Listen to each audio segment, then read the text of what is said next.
All right, everybody. Welcome back to the C Files. This is a Christian reads the Quran.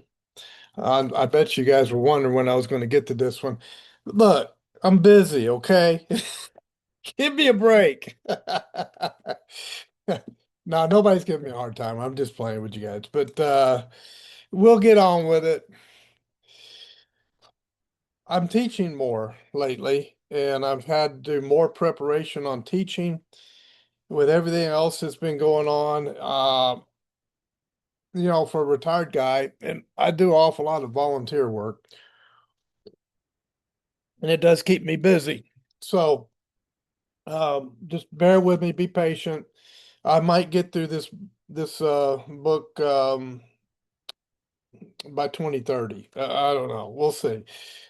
Let's see here. We were on chapter 8, the spoils of war, and I'll be picking up in this reading on verse 30 out of chapter 8. Now, just so everybody understands, if you've never seen this channel before, I am a Christian. I do hold to Christian theology, um, the Orthodox historic Christian theology. Jesus Christ is God and the Trinity and all of that. But I'm taking the time to read the Quran because frankly, I've never read it before. And I think I needed to read it just as being a responsible Christian to understand and know the world that I'm living in and understanding the different religions that are in the world and how they differ from my faith in Christ, my faith in my Christian faith, I should say, and what the difference is. So this is kind of a comparative religion study, if you will. But I'm trying to be as honest as I can concerning what the Quran is saying, and I'm including footnotes that the translator who translated it in English um, that they put into this particular version of the Quran. It's the Clear Quran. The translator is Dr. Mustafa Khattab. Chief editors is Abu Isa Webb, Aaron Wanamaker, and Hissam Sharif. And it's the Clear Islam is the ones who published it. The Clear Quran at theclearislam.org and www.theclearislam.org. So this is the translation I'm using. So it was recommended to me. So this is the one I decided to go with because the English is a lot clearer and it's easy, a little bit easier to understand as a non-Muslim and a non Arabic speaker. I don't speak Arabic. English is what I have to go with here. And I understand the arguments that you really don't have the full effect of it unless you read it in the Arabic. That's a fair argument, but it's translated into English for a reason, right? So the English speakers can read it and try to understand it. So, and that's part of the footnotes help with that as well. All right, so we're picking up on verse 30, pagan conspiracy. Now, when I say pagans and conspiracy, that's not a part of the text. You can see there's the dark gray with the darker print. Those are headings that were put into this version of the Quran to help people like me understand what's being talked about in the particular verses that it's referring to. Verse 30. And remember, O prophet, when the disbelievers conspired to capture, kill, or exile you. They planned, but God also planned, and God is the best of planners. Now, disbelievers could be a lot of people here. Disbelievers could be atheists, agnostics, secular humanists, skeptics. It could be Hindus, although I've never known Hindus to be violent in that way. Buddhists, I've never known Buddhists to be violent in that way. Uh, Shintoists, I've never known a Shintoist to be violent in that way. Christian, Christians typically, real Christians are typically not violent. We don't delight in going around and persecuting people of other religions. That's not how we conduct business, and it's not in our heart to do that. So I don't know who these disbelievers would be that would plan to capture, kill, or exile Muslims. But this was written in the 7th century, not in modern times. And so whoever that was back then, if there were any people like that back then, that would be who he's referring to. Verse 31, whenever our, now it says pagan, I'm not always going to read the headings. I'll read them if I have to, so to help me understand. 31, whenever our revelations are recited to them, they challenge you. Okay. We have already heard the recitation. If we want it, we could have easily produced something similar. This Quran is nothing but ancient fables. So this is what the Quran is saying, that the disbelievers, those who do not believe in Islam, were saying back in the 7th century to I guess Muhammad. I couldn't think of the name Muhammad. I guess Muhammad and his followers, or maybe those who came after Muhammad that were Muslims, that they already heard the recitation. They've already heard the Quran, they're saying, or they've heard what was verbally passed down about Muhammad and all of that. And it's saying that they wanted, if they could easily produce something similar to the Quran. And then they were saying this Quran is nothing but ancient fables. This is the disbelievers talking here. So I'm just trying to give context as to what's going on. Verse 32. And remember when they prayed, O God, if this is indeed the truth from you, then rain down stones upon us from the sky, or overcome us with a painful punishment. But God would never punish them while you, O prophet, were in their midst. So that would be Muhammad, the old prophet part. Nor would he ever punish them if they prayed for forgiveness. So it's interesting. Verse 34. And why should God not punish them while they hinder pilgrims from the sacred mosque? Uh, Question, is there a particular mosque that's considered the sacred mosque in Islam? That I don't know. That's why I'm asking.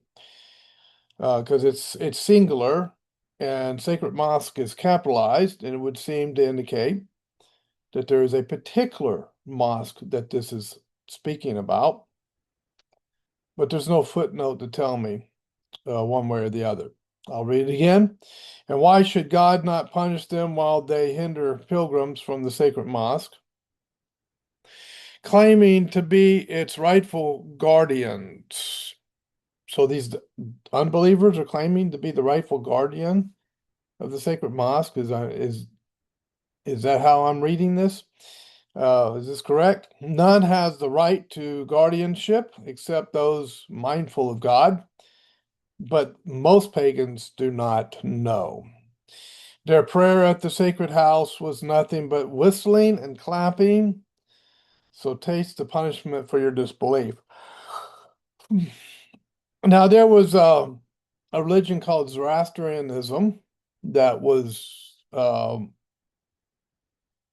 it was more prominent in the 7th century in the area that the Quran is talking about here than it is today. I don't know if this is a reference to them I don't know if this is a reference to the Jews and Judaism or what. It's not really telling me who these people are, who these disbelievers are. Surely the disbelievers spend their wealth to hinder others from the path of God. Of course, here it's a wider subject matter, so disbelievers would be anyone who's non-Muslim, who's not a believer in Islam. Surely the disbelievers spend their wealth to hinder others from the path of God. They will continue to spend to the point of regret. Then they will be defeated, and the disbelievers will be driven into hell. So God may separate the evil from the good. He will pile up the evil ones all together and then cast them into hell. They are the true losers. So you can see from this particular verses 36 and 37 out of chapter 8,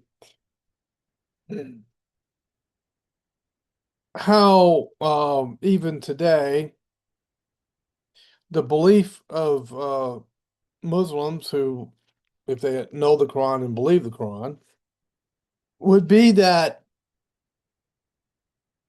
the world will be defeated. The Christians will be defeated. The Jews will be defeated. All the other religions will be defeated. And the skeptics and the atheists and all that will be defeated. And Islam will be the only ones left standing. So when if you're not a Muslim and you're watching this, when you hear Muslims today talking about they will dominate every household, like in every country, there will be a Quran in every house and all of that kind of thing. These are some of the prophecies given in the Quran that they would be depending upon in saying that. Because this is saying that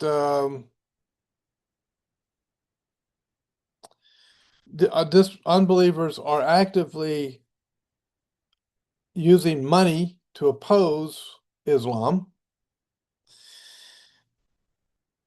but they will be defeated, and anyone who's not a Muslim, disbelievers, will be driven into hell.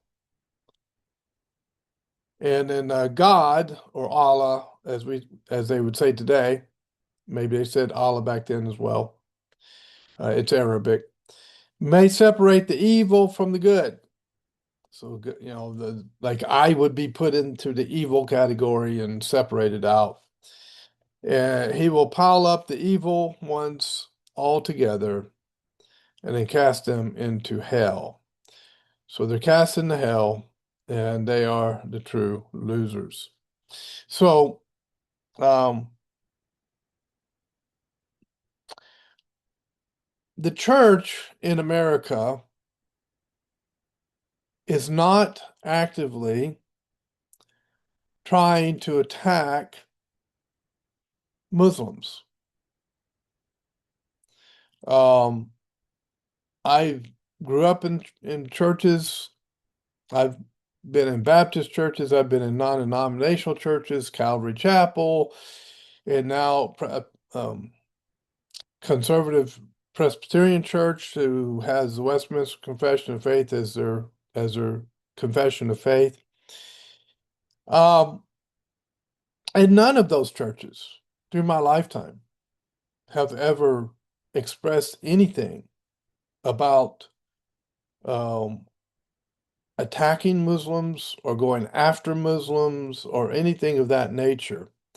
The only thing I've ever seen them do is pray for Muslims that they would come to Christ and try to give the gospel to them. And that's as far as they go, but no violence or anything like that. All right, verse 38. Tell the disbelievers that if they desist, their past will be forgiven. But if they persist, then they have an example in those destroyed before them. So there's an opportunity for repentance and a turnaround. There's an opportunity to become a Muslim, before the hammer drops, as we used to say. Oh, it's just a metaphor meaning before judgment comes, according to the Quran. Fight against them until there is no more persecution. Now, they're taking it's taking this victim mentality, this persecution mentality, like the Muslims had been horribly persecuted in the seventh century. Um, but when you study history, the Muslims were taking territory in the seventh century and were killing the infidels. So I don't know where this persecution is coming from. Fight against them until there is no more persecution, and your devotion will be entirely to God. But if they desist, then surely God is all seeing of what they do. Now, maybe this persecution, maybe these wars that were being fought would be considered a part of the persecution. That just kind of went into my mind as I was reading this. Um, Maybe a modern Muslim today would say, yeah, they were trying to come after us, so we had to fight a war to shut them down, that kind of thing in the seventh century. I'm going through some history. In fact, once I hit that section in the history books I'm reading, that once I hit the seventh century, I'll take a close look at that. All right. If they do not comply, am I in the right spot? Let me read again just to make sure. I'll start from 38 and read this entire section. Tell the disbelievers that if they desist, their past will be forgiven. But if they persist, then they have an example in those destroyed before them.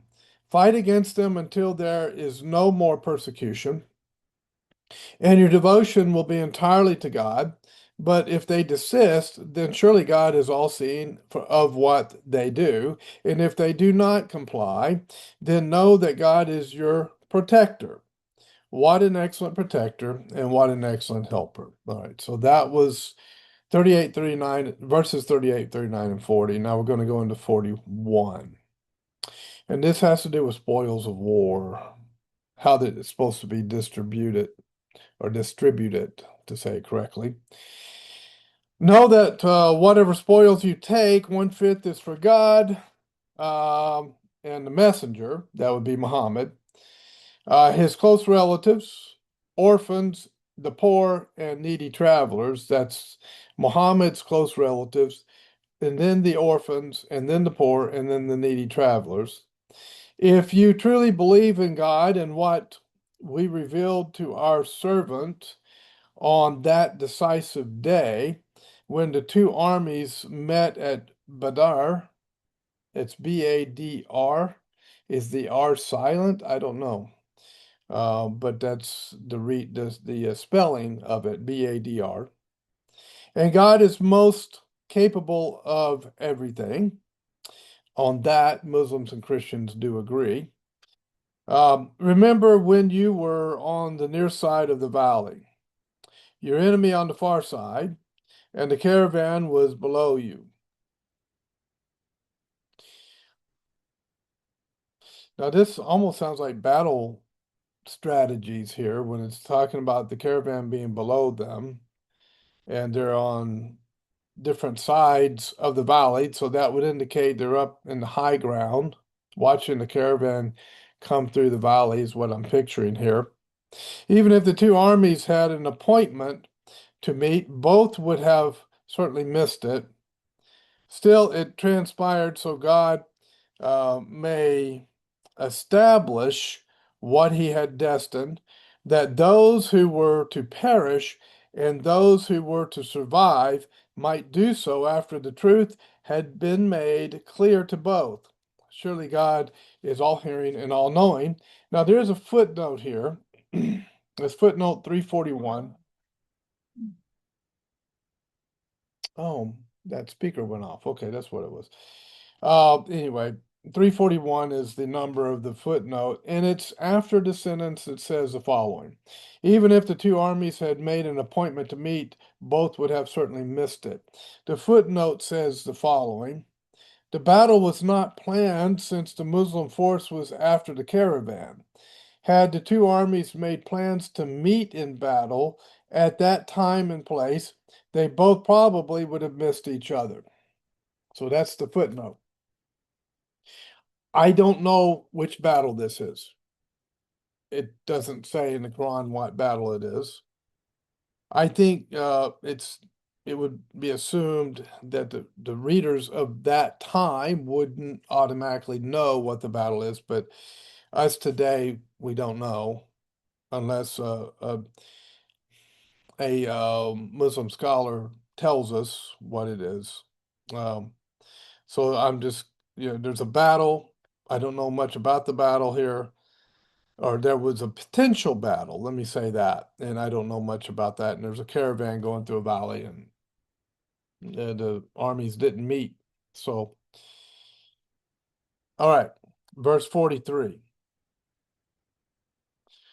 And this has to do with a vision of the enemy. Excuse me. Sorry, told you I've had some long days. Vision of enemy force is the subtitle here.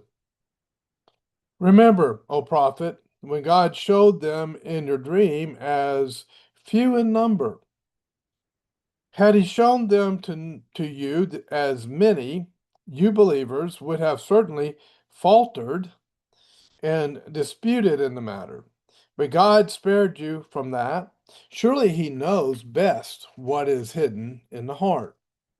Then, when your armies meet, God made them appear as few in your eyes and made you appear as few in theirs, so God may establish what he had destined.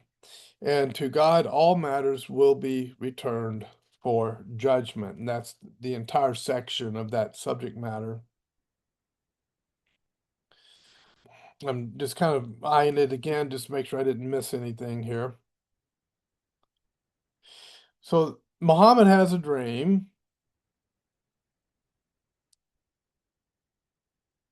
and the dream is showing Muhammad that the people opposing him were few in number, is what I'm getting here. But if God had shown Muhammad that they were many, the believers would have certainly faltered and disputed in the matter. But God spared you, it says, from that.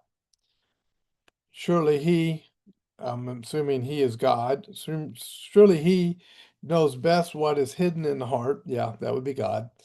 Then when your armies met, excuse me, God made them appear as few in your eyes, but made you appear as few in theirs, and made you appear as few in theirs. So God may establish what he had destined. And to God, all matters will be returned for judgment. So that's what it says. Sorry, I can't give you a coherent interpretation of all that. So I read to you what it says. You guys can take it as you will. Verse 45, there's a word of advice. O believers, when you face an enemy, stand firm and remember God often so you may triumph. Obey God and his messenger and do not dispute with one another, or you would be discouraged and weakened. Persevere. Surely God is with those who persevere. Do not be like those pagans who left their homes arrogantly. Okay, only to be seen by people and to hinder others from God's path. And God is fully aware of what they do. Usually, when people leave their homes under some kind of a warfare circumstance, they're leaving their homes because they're running for their life. So, I'm not understanding left their homes arrogantly. That part is scrambling my brain. So, anyway, I'm picturing them as running for their life. So I don't know what's arrogant about that, but This is what the Quran says.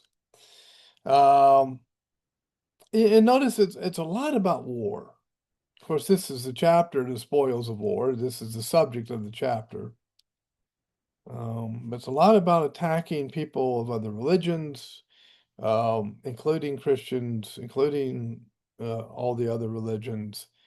Anyone who does not bow their knee to Allah and accept the Prophet Muhammad is considered the enemy, and the Muslims, at least of this time in the Quran, uh, 7th century, 8th century, 9th century.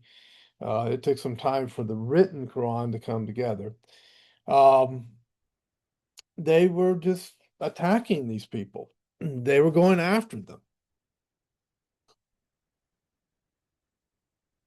And just the fact that they didn't believe in Islam made them pagans, it made them unbelievers, it made them enemies of Islam, and it made them so that they were persecuting Islam by not believing in Islam, apparently.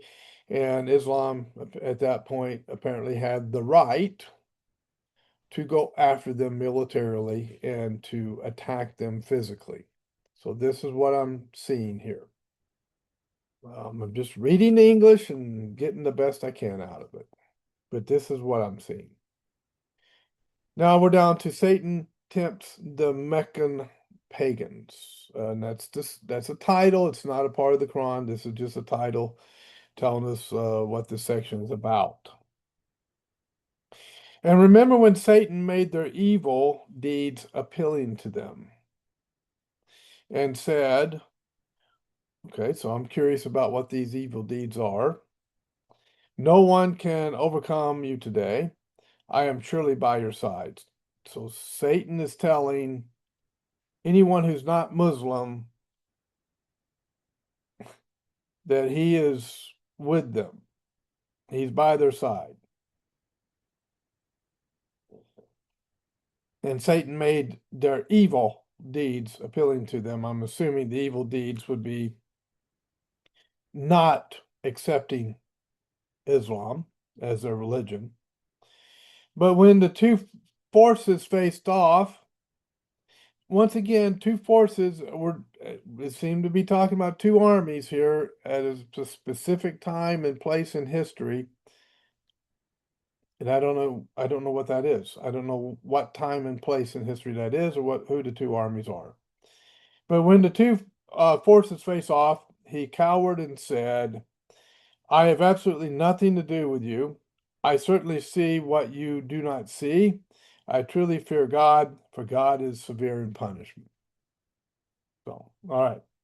Not having a clear historic reference here, I'm having a hard time getting the full picture of what's being painted. Verse 49, remember when the hypocrites and those with sickness in their hearts said, these believers are deluded by their faith, but whoever puts their trust in God, surely God is almighty, all wise. Okay. Um, now, evil ending. So this sounds like it might be a prophecy. This is verse 50. If only you could see when the angels take the souls of the disbelievers, beating their faces and backs, saying, taste the torment of burning. This is the reward for what your hands have done, and God is never unjust to his creation. Give me just a moment, see if I can decipher what I'm reading here.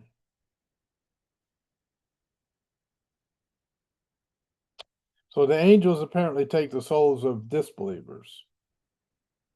And as they're taking these disbelievers, in other words, anyone who's not Muslim, they are beating the faces of these people and the backs of these people.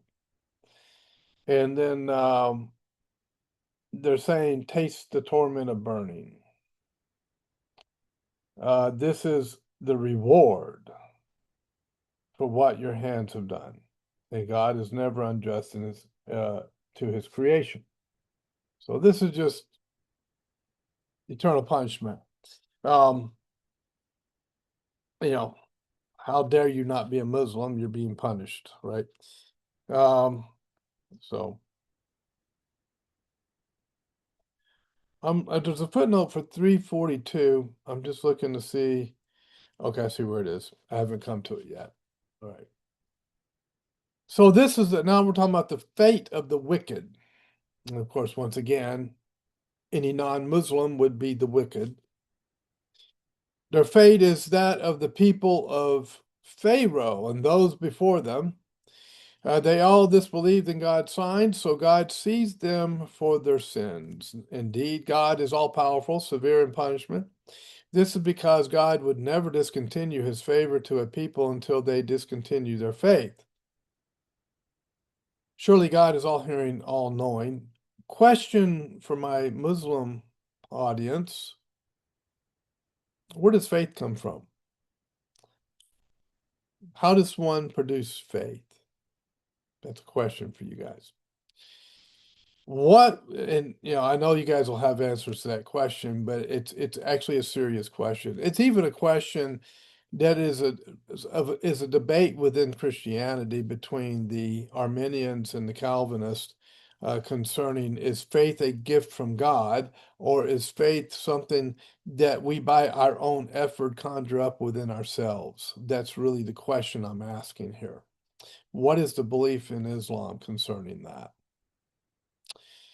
That was the case, verse 54 here, under it's chapter 8, verse 54, where I'm at now, in case you want to know where I'm reading.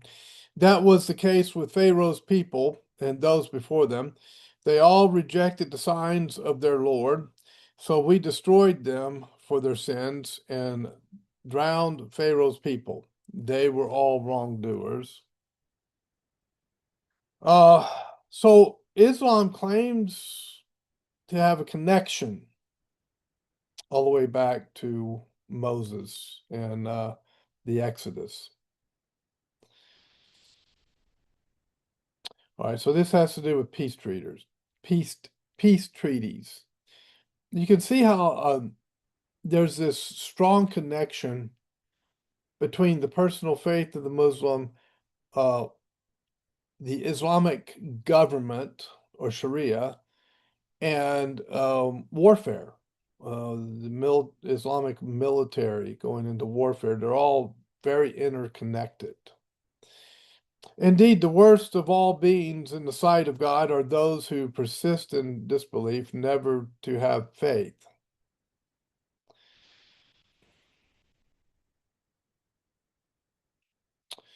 Namely, those with whom you, O prophet, have entered into treaties. But they violate them every time, not fearing the consequences. If you ever encounter them in battle, make a fearsome example of them, so perhaps those who would follow them may be deterred. The battles that I know of through history concerning any battle where Muslims are involved, or there's a dispute between Islam and another nation or another religion or whatever it might be, Islam has always been the aggressor. And I can see why reading this. Verse 58. And if you, O prophet, see signs of betrayal by a people, respond by openly terminating your treaty with them. Surely God does not like those who betray. So there are treaties involved here, and I'm interested in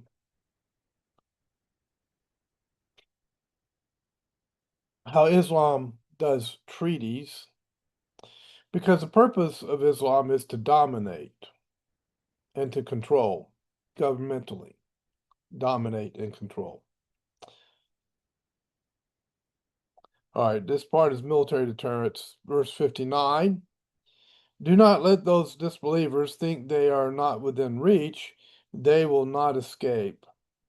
Can you see why, like, even in the modern situation with the war that's occurring in Iran right now, how the mullahs would have this eternal hope that they would be triumphant against the infidels, against the unbelievers of the West that are attacking them.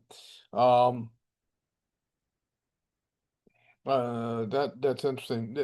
This is the reason they. You see, if you don't connect this to the politics of modern day, when Islam is involved in that political dispute, if you don't see it through the lens of the Quran, you're probably not going to understand what's going on or why things are happening the way they are. Westerners, just to let my Muslim audience know, they're puzzled as to why the mullahs, the leadership in Iran, don't just try to work out a peace plan or a treaty with the United States and end all of the fighting. They don't understand the Quran. They don't understand that the leadership in Iran is following this book, um, and that this book is telling them that they will have victory over the infidel, and that they have to, to fight the infidel when there's a dispute between them and the infidel. There's a military dispute. They have to fight all the way. I mean, and then the infidel will lose and they will win. This is what the Quran is telling them. So that's why they keep fighting. And my Western audience has a hard time grasping that concept. The Muslim audience understands that concept, but I just wonder how much you guys are you guys um, struggling with this because I mean it's not going well for the leader for the IRGC. It's not going well for them at all. And then, what are your thoughts on, there's other Muslim countries, Saudi Arabia, UAE, and others that are not supporting Iran in the IRGC. Um, and so I'm interested in these disputes, but even in the Muslim world, that there are internal disputes going on there, um, in light of what the Quran is saying and what we're reading in the Quran. So anyway, it says, verse 59 says, "Do not let those disbelievers think they are not within reach." In other words, that they cannot be hit with a Muslim army. That they are that they're in a safe place and Allah could not touch them. That's what it's saying. Um, and this is an answer to a question I've been asking this entire video. There's a footnote. The footnote is 342, and it says, "Who survived the Battle of Badr." My apologies. I should have picked up on that, and I didn't. I read earlier that it was the Battle of Badr, and I just didn't pick up on it. I don't understand why. Maybe it's because I'm just tired and I've been going pretty hard and trying to get my brain to really kick in right now and concentrate. But this is a Battle of Badr. I'm going to have to look up the Battle of Badr in history and read about it, because this whole thing is about this battle of Badr. Badr. Pronounce it the way I know how to pronounce it. We are at 39 minutes. I want to finish this page, so I'm gonna go ahead and finish it, and then we'll end this video. I know attention spans are short these days, and I've probably exceeded the attention span of most people at this point. So, but I will continue, and I'm probably kind of boring in how I'm reading. I'm trying not to be, but this is, you know, I'm learning. I'm hoping it's educational for you guys as well. So let me go back and finish this out. Do not let those disbelievers think they are not within reach. They will have no escape.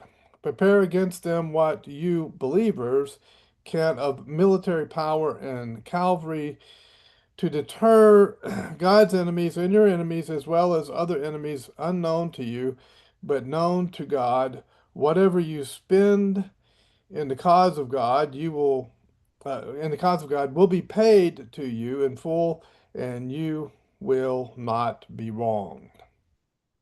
If the enemy is inclined towards peace, make peace with them and put trust in God. I'm going to finish the chapter because I'm coming up on chapter 9 on the next page. Sorry for interrupting in the middle of the sentence. Let me do it again. If the enemy is inclined towards peace, make peace with them. So even though this is talking about a particular battle in history, there are principles that are being taught here that Muslims would be following today. And it would not be wrong for them to follow them because they are general principles which are timeless, if you will. For example, this one where it says, make peace with them if you can, and put your trust in God. Indeed, He alone is the all hearing, all knowing. But if their intention is only to deceive you, and I don't know how they make that discernment, then God is certainly sufficient for you. He is the one who has supported you with His help and with the believers. He brought their hearts together. Had not had you spent all the riches in the world, you could not have united their hearts. But God has united them. Indeed, He is almighty, all wise. O prophet, God is sufficient for you and for the believers who follow you. This next part is readiness to fight. O prophet, this is verse 65, if you wonder where I'm at. O prophet, motivate the believers to fight. So now it sounds like they're going to go into battle. If there are 20 steadfast among you, they will overcome 200. And if there are 100 of you, they will overcome 1,000 of the disbelievers, for they are a people who do not comprehend.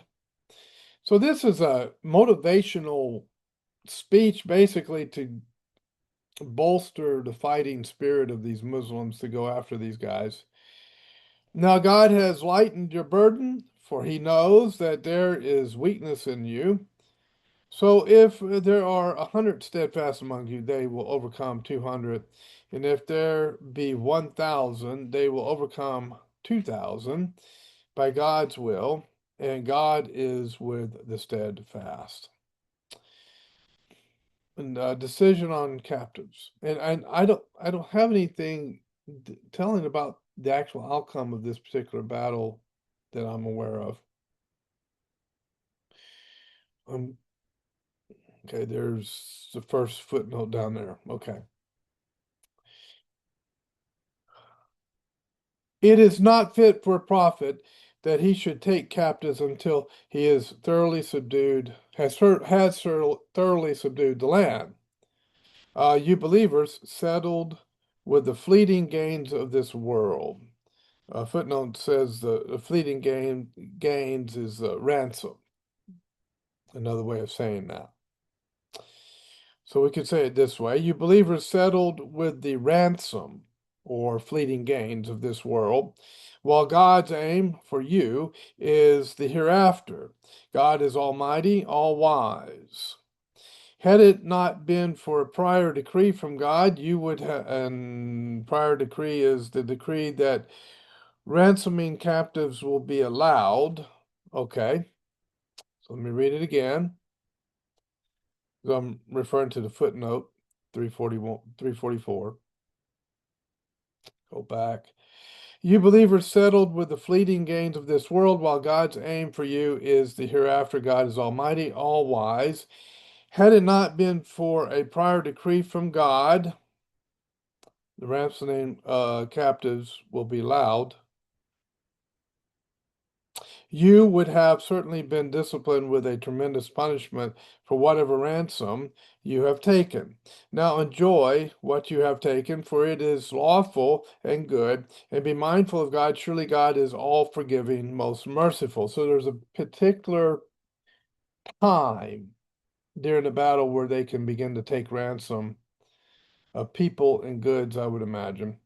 And that is after the enemy has been thoroughly subdued, and the land as well. Now, what about the ransom captives? Verse 70.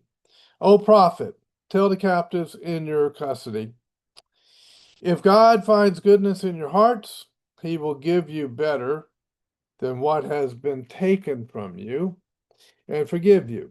For God is all forgiving, most merciful.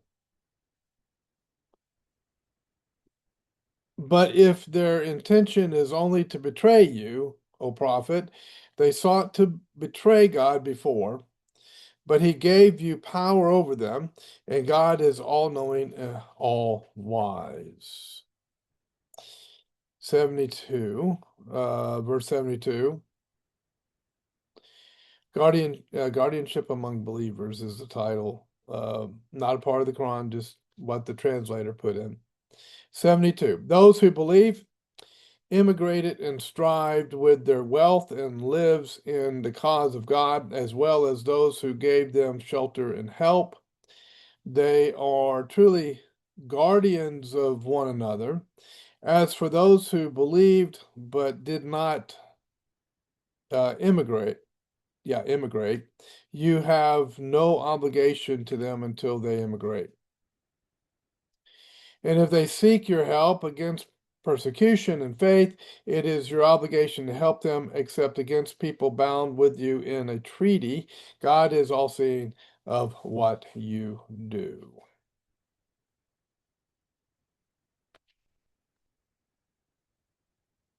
So if they're believers and they don't want to immigrate, there's no obligation for the other Muslims to help them immigrate or to,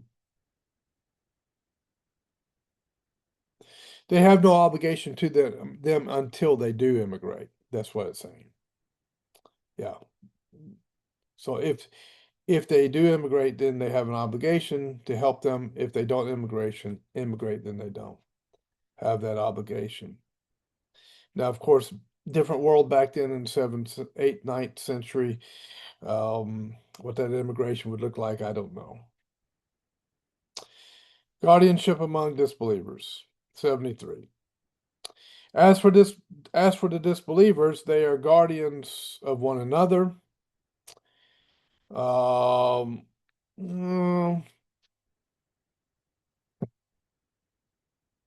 disbelievers would include all the other religions and the skeptics and all of that kind of stuff. No, there was disagreements among them, and there were battles among them as well. And unless you believers act likewise, there will be great oppression and corruption in the land. True believers. 74. Those who believe migrated and struggled in the cause of God, and those who gave them shelter and help, they are the true believers. They will have forgiveness and an honorable provision.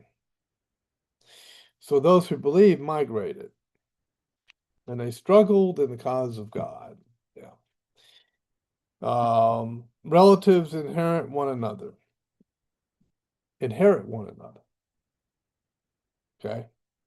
75. Let's read the text. And those who later believed, migrated, and struggled alongside you, they are also with you. But only blood relatives are now entitled to inherit from one another as ordained by God. Surely God has full knowledge of everything. Now, footnotes are saying, I skipped over the footnotes. Let me just read what they're saying. And footnote 345 is the one I need to go to. This verse ended a previous ruling that allowed inheritance between Muslims in Mecca from Mecca, al-Muhajirin, the immigrants, and Muslims from Medina, al-Ansar, the helpers. Now only relatives can inherit from one another, whereas non-heirs can receive a share through bequest, up to one third of the estate. And it's referencing some different references. It's Surah 4. Let's look at that. Surah 4, verse 7, 11 through 13, 32 through 33, and 176. Let's go to Surah 4 so we can get context on that. Verse 7 in Surah 4 says, verse 7, there it is. For men, there is a share in what their parents and close relatives leave, and for women, there is a share in what their parents and close relatives leave, whether it is little or much. These are obligatory shares. 11 through 13. God commands you regarding your children, the share of the male will be, wow, it's long, will be twice of that of the female. Well, the footnote's long.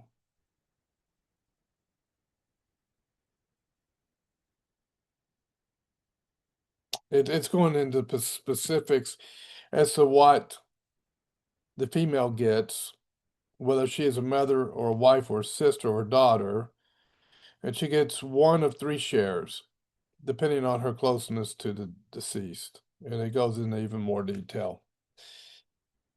If you leave only two or more females, their share is 2/3 of the estate. I hope this is not too confusing for you guys if you're not Muslim and you're Westerners. I'm trying to get it all myself. But if there is only one female, her share will be 1/2. Each parent is entitled to 1/6 of, okay, it goes into a lot of detail of what they get. And it's going to get tedious. I've read the Surah 4 before. Um, let's see if there's anything else here. It goes into inheritance law and contentment. Um, and it talks about how men will be rewarded according to their deeds, women equally according to theirs, and so forth, so on. So it goes into a lot of inheritance law. And these are, make no mistake about it, these are laws. They're not, Islam is not the same type of religion that Christianity is, or Judaism, or Hinduism, or Buddhism, or anything like that. Islam is a theocratic religion on steroids. And here's more inheritance law talking about siblings. So in 176. And that's the end of the chapter. And chapter 9 talks about repentance, and we will go over that in the next reading. The chapters are getting shorter, so it's going to eventually get to where I can do a chapter per video, which would be nice. So I did this chapter, chapter 8, in 2 videos from what I can remember. Anyway, I hope the reading is helpful, educational, all of that. I don't know what else to say beyond that. I mean, the text speaks for itself. And you guys can make up your mind as to what you think about the text. Um, it's certainly different from Christianity, for sure. Christianity is not theocratic. In other words, uh, in neither, well, Judaism, yeah, if they had Israel the way it was in the Old Covenant, it would be definitely be theocratic. The Levitical law would be applied, but that was done away with at the point that the Messiah came. So that's no longer in play. And Christianity does not believe that the ancient Levitical law should become the law of the land, if you will. Christianity does not say, well, the Constitution needs to be scrapped and we need to have the book of Leviticus and Deuteronomy as our form of government. We don't do that. But in Islam, Sharia is their form of government, and it is a vital element of their religion. And for a Muslim to truly worship as a Muslim and truly follow their religion, they have to do so under Sharia, which is Islamic law. And so that means that their obligation is not to the law of any nation, which they would consider pagan law, because it's law outside of the Quran. Um, their obligation would be to Sharia. So that's the difference. Like I said, Islam is theocracy on steroids, and is not compatible with the laws of any nation that's established on this earth today, other than those nations that have adopted Sharia as their form of government and law. And so that's a very, that U.S. Constitution and Sharia are like this. They're going to pound up against each other and oppose each other. But you can't be a Muslim in the United States and reject Sharia. You have to follow Sharia.